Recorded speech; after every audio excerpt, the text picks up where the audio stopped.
This video is brought to you by Ravenscraft Realty of Northeast Missouri. I wonder what tractor we're going to work on today. I figure it's time to give the 730 a little decompression spring. The one that was on it, it kind of fell off because it was just worn out, and decided to finally get a new one. This isn't exactly what it's supposed to have, but it's close enough and it'll work. Who knows? Maybe we'll even start the old girl up. Well, that was oddly easy. That spring just kind of sits down in there, and you press on the decompression pedal. It broke already, or it fell off. Well, with a little modification from the jaws of death, got that spring to stay in the spot that it's supposed to be.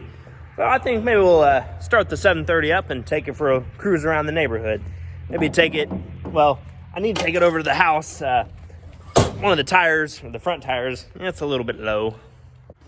Case in point, low. Now, starting this old girl isn't difficult. What you gotta do is advance the throttle enough so that the stop comes off. Flip the switch to on. Decompression pedal with my fancy new spring down there. And then you roll the engine over a couple times and then drop the pedal and it'll go. All right, here we go.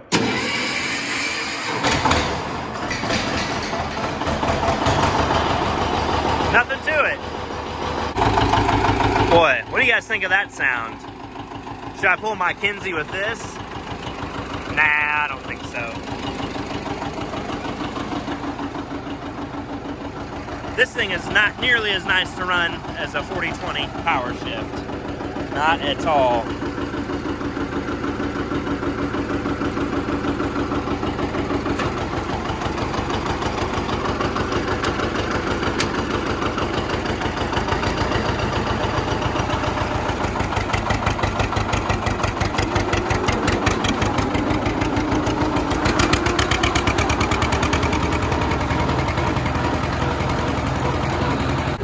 That's about enough two-cylinder fun for the afternoon. I'm gonna park it back in its little corner of the shed.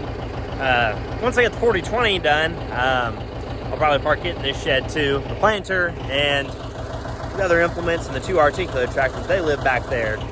And the 4320 can live in here too. There's plenty of space.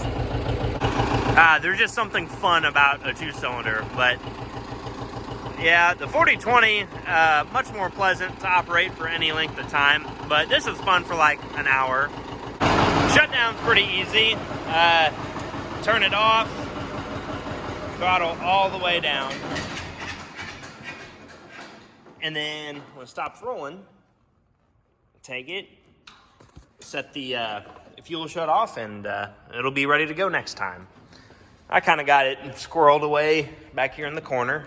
Plenty of room for a 4020 and a 4320 in here, and Grandpa's pickup. I figure I'll return to the two-cylinder projects at a later date. Garage door is pretty handy over here. I'm finally in a real tractor. And no, that's not diesel smoke, that's just condensation. Going from the warm shop to the cold outside. But we're just moving this thing out of the shop. We got all the lights and everything done to it. And we're gonna bring the 8400, 7430 in the shop and see if we can put some different lights on them. We've been reorganizing here in the shop so we can put more stuff in here. But Dad was we were gonna throw away this John Deere chainsaw and our John Deere weed eater.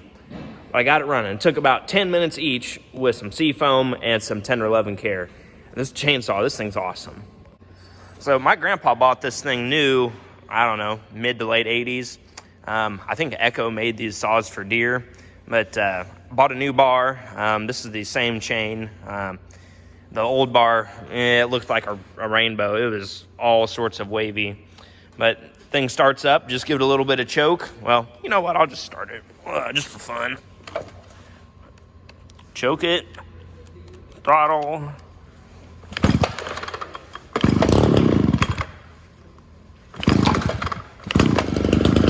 See? Just like that. This thing's pretty cool. I guess it can go up there with the other chainsaws. This is the John Deere weed eater. that for 2 years I couldn't get to run. But yeah, a little bit of seafoam and new fuel. Started up really easy. Last summer I replaced it with this Milwaukee weed eater, which is awesome, by the way. Remember all the lights from the 9510R that we took off? We're gonna put them on the 8400 and the 7430, see if we can make some better lit tractors. Also got the trencher in here, taking some cylinders off of it. Gonna take those to Mexico on Monday. Mexico, Missouri, not the state. There's a place there that rebuilds cylinders. And here's the old bar from the Deere chainsaw. It's a little bendy. Put it on the ground, you can seesaw it back and forth. So it was due up for a new bar. And this is where it belongs. I noticed yesterday that the driver's side door speaker on my first gen was no longer doing speaker things. So I resolved to today fix it. And that turned out to be as simple as a wire that had slipped out of the coupler. So I got it all crimped down again, and I'm gonna put the door back together. I guess I'm gonna deal with some horsepower today. So my mom and her dad, big horse people back in the day. And we've got Adams County girls. That's right. I'm riding Jack here, and he's a pretty good old horse. Doesn't get too excited about anything. Hey Jack, I'm so hungry, I could eat a horse. That's what a lot of guys, man.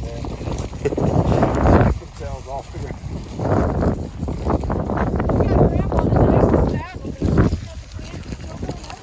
Oh, the old man ought to have the comfortable one.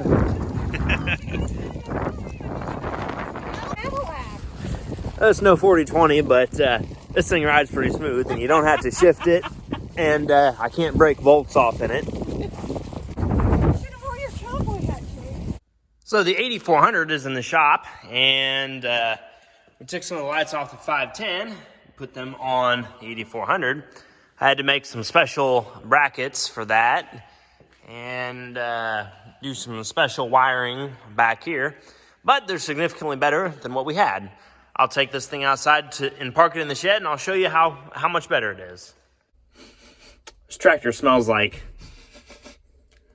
mouse. All right.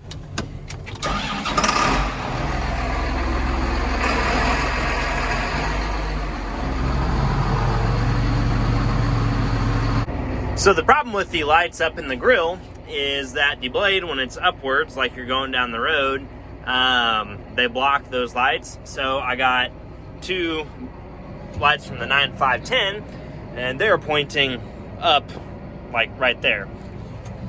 And then got two more lights pointing kind of down in there, and the other lights, they kind of point a long ways back there, but due to the shape of the housing, can't quite get them pointed down here where I want them. All right, some of you know what this is, and this is the PTO cover off of the 4020. And those of you that have been around since about this time last year know that I've already done this once before. So 4020s are notorious for the PTO area leaking oil, and I replaced this seal last year. I had it in the right way, but I don't know what happened. So I replaced the seal. I don't know, that's like $10. So that's easy enough. And I think the actual reason that it was leaking was because I didn't get the gasket sealed up properly. On this cover, I'm not sure if I know for sure I didn't use any silicone, and that helps things to seal up.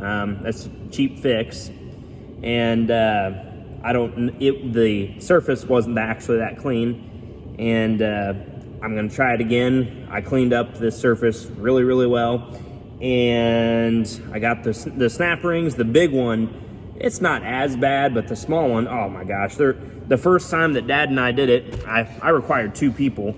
The first time it took us like half an hour to get both of those snap rings out, but the second time, that was like 15 minutes, and I got it in like 10. So I'm getting better and better. But hope you're not supposed to have to do this job very often. So I'm gonna put some silicone on this if we have any, and slap this thing back on the tractor. Oh yeah, we got all kinds of silicone. All right, so the way you do this silicone thing, well, at least the way I think you're supposed to do this. Basically, you go around the whole thing and spread it out, preferably not with your finger because it likes to stick to stuff. Then you lay the gasket or your seal or whatever on top of it, put some more of it on, and then go put it back on the tractor. It's sort of time sensitive, not really, but I'm gonna try and get it done as fast as I can. Maybe I'll give it a little bit of time, but not too much.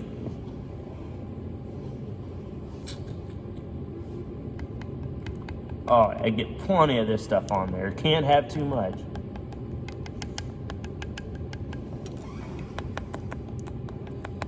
And I noticed it looked like it was leaking at the very bottom, and there was a big chunk of old gasket that I hadn't gotten off from the last time, hanging out down there. So that may have contributed to my continuing leak problem, but hopefully I will have solved this now, because I would like to not have a tractor that leaks. That would be pretty cool, but you know, you can wish in one hand and doo-doo in the other and see which one fills up first. Okay, that looks like plenty of silicone. Now we got our gasket. Oh yeah, perfect. It's like it was made to be there. On our way to sunny and scenic Mexico, Missouri. We got a cylinder from the trencher rolling around in the back of the pickup. Rob said he couldn't rebuild this one. He said this one was above his skill set, so taking it down here to Asdel in Mexico. They do a fantastic job. I first found out about them when I worked for the university, because we had to take all kinds of hydraulic cylinders over there for all the random pieces of equipment that Josh would find on surplus or drag home from one of the other farms that needed some tender love and care. And usually that included hydraulic cylinder rebuilding. And I took like 9 of them down about this time last year. You know, they're a little pricey, but they're well worth the money. Besides, I don't mind a 2-hour road trip. The old dog, she doesn't like to get up and move in very much anymore, but she's still such a good girl.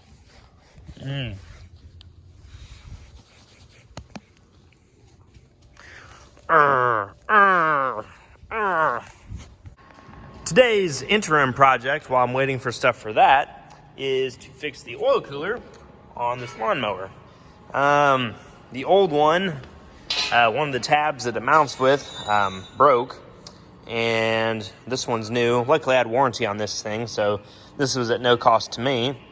And all it is 2 barbed ends, and then goes whoosh, down in the pipes, and then it's secured against the engine over this cover, and that pulls air through this cooler and cools the engine oil. We're supporting our Canadian friend Andy, using that Andy Clean to make our ugly combine look a little bit less ugly.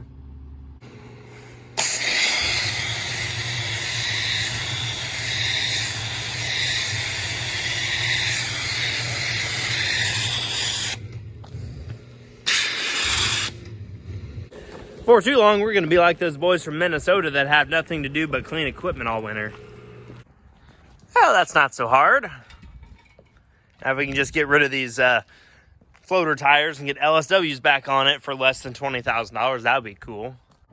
What a lovely, lovely night. May, come here. Come on, dog.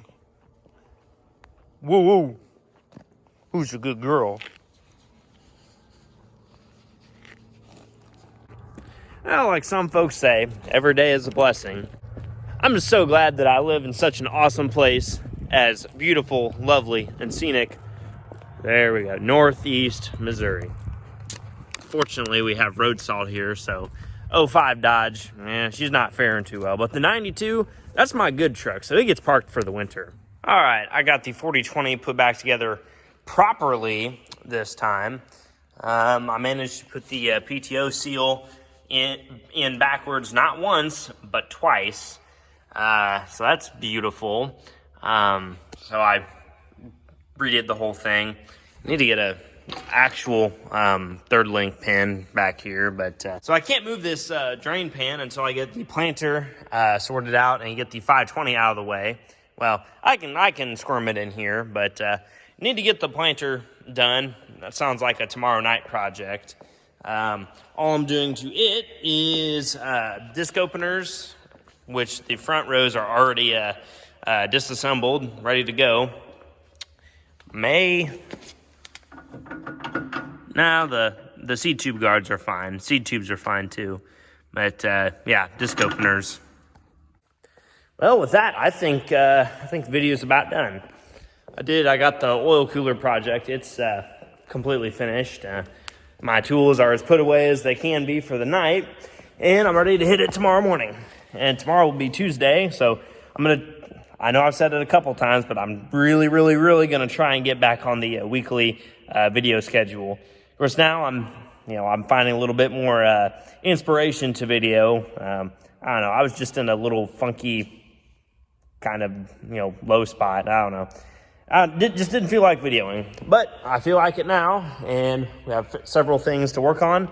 So thanks for watching. I'll catch you guys on the next one. Take care.